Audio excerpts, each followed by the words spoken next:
Hey gang, Mark Sweeney here from Austin Dental Spa. If you've tuned in before on these Wednesdays around this time, every Wednesday for the past 7 years, we've done what we call Wisdom Wednesday. And you know also, if you've tuned in before, that every month we have a different theme. Well, this is the first Wisdom Wednesday in the month of April. Hard to believe, a fourth of the year has already passed us by. So our theme for the month of April, especially since yesterday was April Fools, we're going to do April Fuels. April Fuels for the whole month. Every week we will be talking about something that fuels your mind or fuels your body. We're going to hit both those subjects today, and we've got a really, really good bit of information today about most of us have had some experience with someone in our family suffering from Alzheimer's or dementia. They're similar, but a little bit different.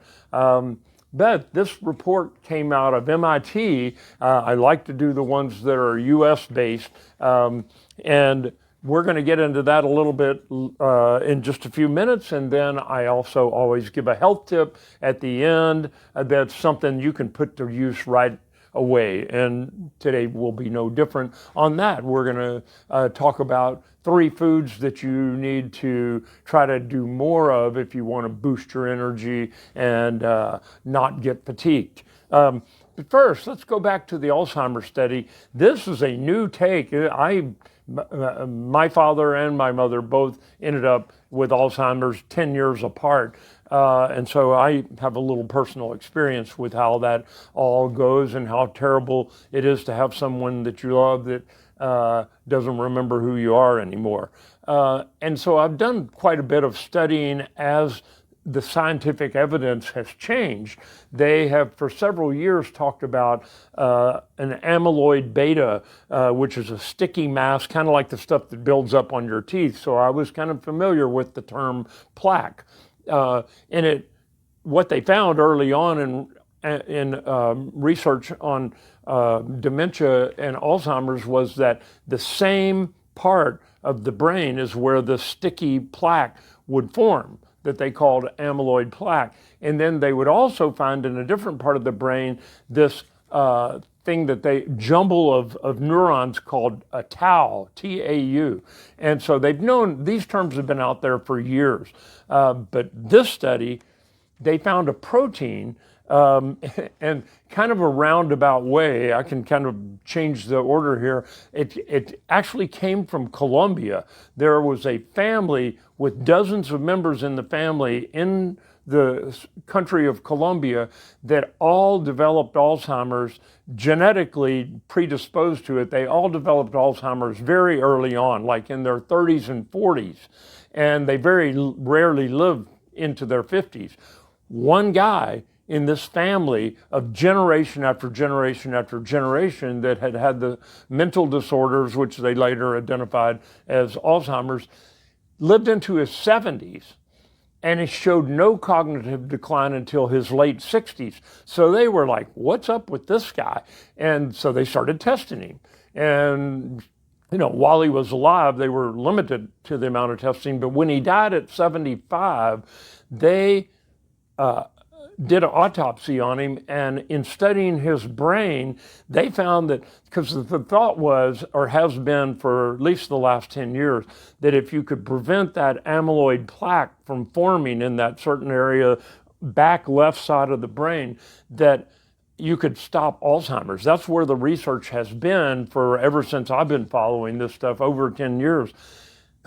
This guy at 75, when they did an autopsy on his brain, they found that he had just as much amyloid plaque as the rest of his family, but he didn't show any signs of Alzheimer's, which made them start really digging in. And they found that he had this genetic mutation for a substance called Reelin, R-E-E-L-I-N, that is a protein that is found in the brain. He had an overabundance of this protein, and they started figuring maybe this guy, because he had this genetic mutation that made him overproduce this protein Reelin, and I'd never heard that term before in all the Alzheimer's research. So this is brand new cutting edge stuff.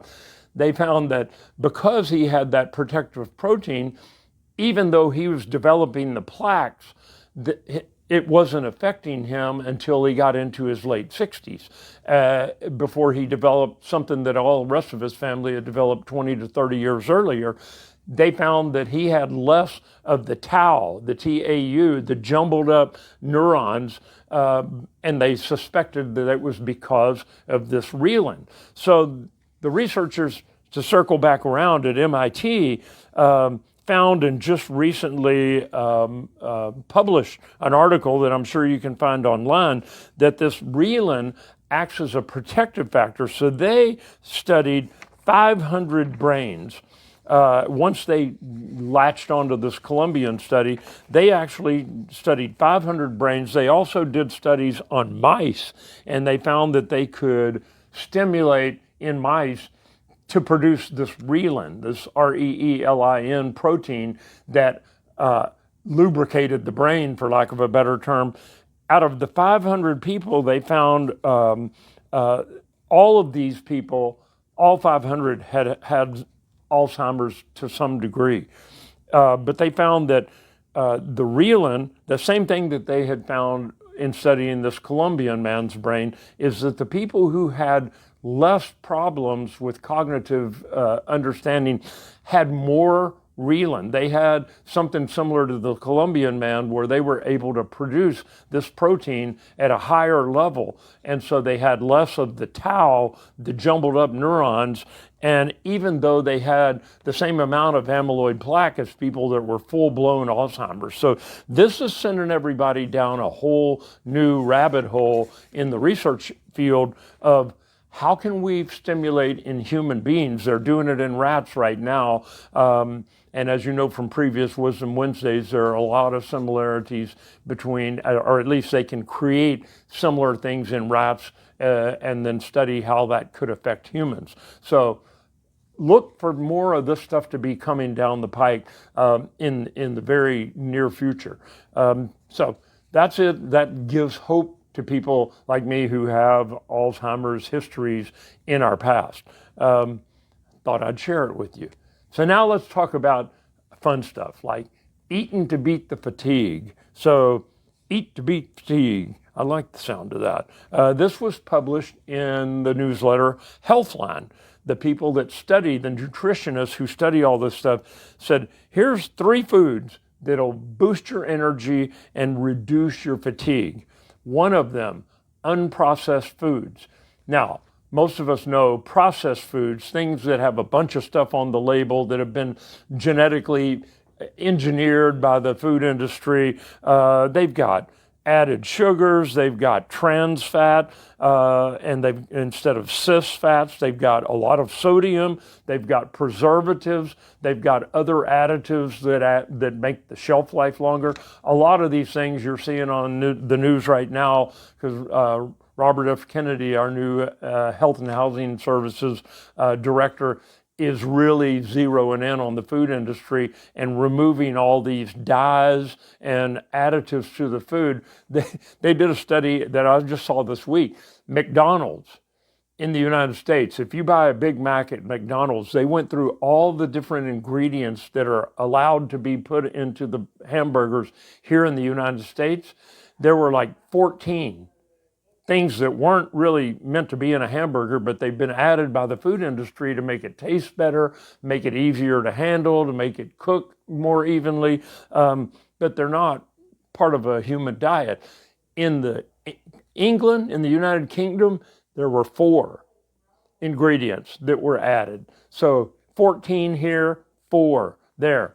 Same hamburger, different country, because England bans 10 of those others that the food industry allows here. So stay away from the processed foods, especially the highly processed foods, and try to eat more raw vegetables and, you know, the stuff we've talked about. Drink more water, eat unprocessed foods.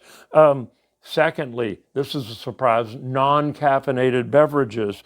While there's a common myth that caffeine boosts your energy, these researchers found that if you get over 100 milligrams a day, which is roughly two 8-ounce cups of coffee, which I know some people, we've got a Starbucks right across the parking lot. They come in here with a fresh Starbucks all different times of the day. So they're getting several cups of coffee a day because they think it's keeping them more alert. Well, these researchers found that 100 milligrams, 8-ounce cups of coffee in a day, and you had actually the opposite effect. It actually increased your fatigue rather than boosting your energy. So be careful with the coffee consumption, at least the caffeinated coffee. Number 3, bananas. Now, having been a long-distance bicyclist for about 20 years, back in the 90s and early 2000s, and doing 100-mile bike rides, at every rest stop, there were dozens and dozens of bananas out there. So bicyclists, especially long-distance bicyclists, have known for a long time. We understood that, well, everybody else was eating them, so we were doing it too. We thought it was just for the potassium in the banana that helped us keep from getting muscle cramps.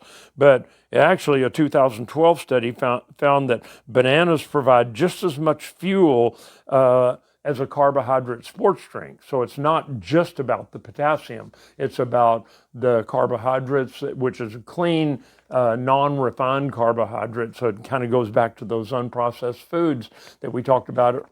Funny how these things all kind of dovetail together. So hopefully that's been great information. That's 3 food types that you should try to add to your diet if you want more energy and less fatigue. I will see you next week for another episode of April Fuels Wisdom Wednesday.